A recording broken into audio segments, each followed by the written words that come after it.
ذكر عرش الله تبارك وتعالى في القرآن في أكثر من 20 موضعا، ووصف الله تبارك وتعالى عرشه فقال: ذو العرش المجيد، رب العرش الكريم، رب العرش العظيم.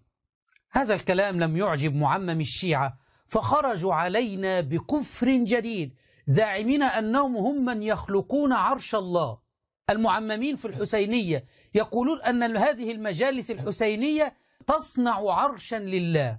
نعوذ بالله من هذا الكفر. الحسين يصنع هذه القلوب، هاي مجالسكم تصنع هذه القلوب. المجالس الحسينية تصنع عرشا لله عز وجل، المجالس الحسينية تصنع عرشا لله عز وجل. اللهم إنا نبرأ إليك من هذه العقيدة الوثنية، ونسألك بأسمائك الحسنى أن تنير بصيرتهم إلى التوحيد. عمائم مزيفة.